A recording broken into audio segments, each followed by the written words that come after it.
រឿងខ្មោចពស់ធំនៅវាលភក់នៅជនបទដាច់ស្រយាលមួយកន្លែងក្នុងភូមិតូចមួយជាប់វាលភក់ដ៏សែនអាថ៌កំបាំងមានរឿងនិទានបុរាណដំណាលអំពីខ្មោចពស់ធំដែលគេនិយាយថាជាវិញ្ញាណនៃពស់យក្សមួយក្បាលធ្លាប់រស់នៅក្នុងវាលភក់រាប់រយឆ្នាំមុនវាមានភ្នែកក្រហមដូចភ្លើងនិងខ្លួនវែងរាប់សិបម៉ែត្រដែលអាចរុំជុំវិញភូមិទាំងមួយបានគេថា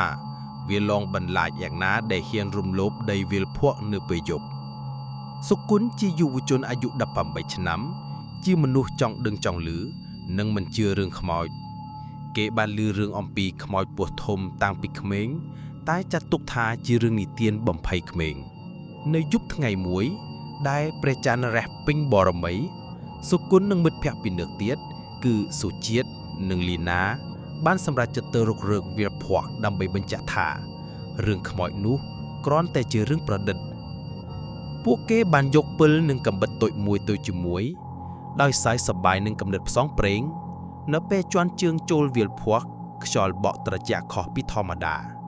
ហើយសំឡេងចចចោកនិងកង្កែបស្រាប់តែស្ងាត់សូន្យគ្មានសូរស័ព្ទ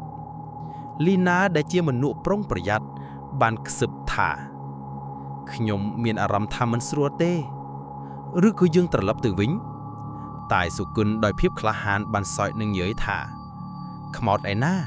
មានតែភក់នឹងមូសទេនៅពេលពួកគេដើរកាន់តែជ្រៅទៅក្នុងវាលភក់ពន្លឺប្រច័ណ្ឌហាក់បីដូចស្រអាប់ហើយអបចាប់ដើមហុំជុំវិញស្រាប់តែសុជាតិបានជន់ជើងលើអ្វីមួយដែលទន់នឹងរអិលគេបានបន្ថយឡើងថាអីគេនេះនៅពេលគេប្រើពិលបំភ្លឺវាជាស្នាមជើងដ៏ធំមួយដែលមើលទៅដូចជាស្នាមរបស់សត្វល្មូនធំស្នាមនោះមានទំហំធំជាងស្នាមជើងមនុស្សនិងបន្សល់ទុកនៅភាពរាងស្ដើងដូចជាកន្ទុយលីណាចាប់ផ្ដើមភ័យនិងនិយាយថានេះមិនមែនជារឿងលេងសើចទេយើងត្រូវត្រឡប់តែសុគន្ធនៅតែចង់បន្តដោយនិយាយថាខ្មោចឯណាប្រហែលជាសត្វអ្វីមួយធំដូចជាក្រពើតោះទៅមើលបន្តពួកគេបន្តដើរហើយស្រាប់តែឮសំឡេងស៊ីសដ៏ខ្លាំងមួយដែលហាក់បីដូចមកពីជុំវិញខ្លួនពើរបស់សុជាតិភ្លាមបានរលត់ហើយភាពងងឹតបានហុំជុំវិញពួកគេ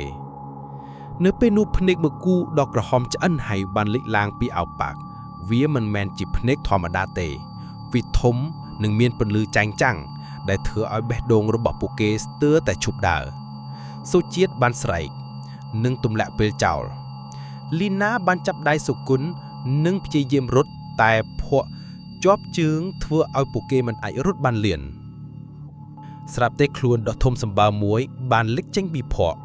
វាជាពស់យក្សដែលមានខ្លួនគ្របដណ្ដប់ដោយចិញ្ចៀងខ្មៅព្រីរលោងនិងមានប្រវែងហាក់បីដូចគ្មានទីបញ្ចប់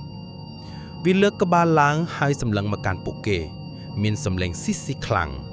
សុគន្ធដែលឥឡូវនេះភ័យខ្លាចបានស្រែកថាអញ្ជើញទៀនយើងគ្រាន់តែចង់មកមើលយើងមិនមានចេតនាអាក្រក់ទេភ្នែកក្រហមនោះសម្លឹងមកកាន់ពួកគេហើយស្រាប់តែមានសម្លេងដ៏សែនអាថ៌កំបាំងលាន់ឡើងក្នុងខួរក្បាលរបស់ពួកគេអ្នកឯងបានរំលោភលើដីនៃអណ្ដាច់ភ្លើងបើអ្នកឯងចង់រស់ទាន់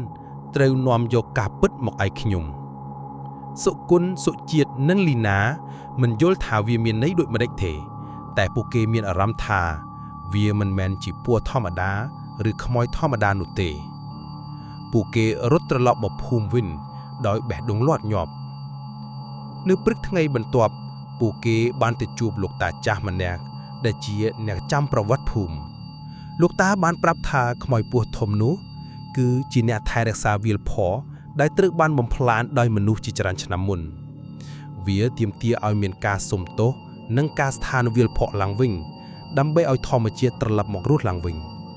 សុគន្ធនិងមិត្តភ័ក្តិបានសម្រេចចិត្តជួយរៀបចំកម្មវិធីសុំទោសនិងដាំឈើឡើងវិញនៅជុំវិញវាលភក់ពួកគេបាននាំអ្នកភូមិមកជួយនិងធ្វើពិធីសុំទោសទៅខ្មោចពស់ធំនៅយប់នោះសុគន្ធបានសុបិនឃើញពស់យក្សនោះដែលភ្នែកក្រហមរបស់វាបានប្រែទៅជាស្ងប់ស្ងាត់វាបាននិយាយថាអ្នកឯងបានធ្វើតាមសន្យាខ្ញុំនឹងមិនរំខានអ្នកឯងទៀតទេចាប់តាំងពីពេលនោះមកវាលភក់បានคล้ายទៅជាកន្លែងដ៏ស្រស់ស្រពងឡើងវិញ សត្វចក់ចោតនិងកង្កែបបានត្រឡប់មកវិញហើយរឿងខ្មោចពស់ធំបានคล้ายទៅជារឿងនិទានដែលគេប្រាប់គ្នា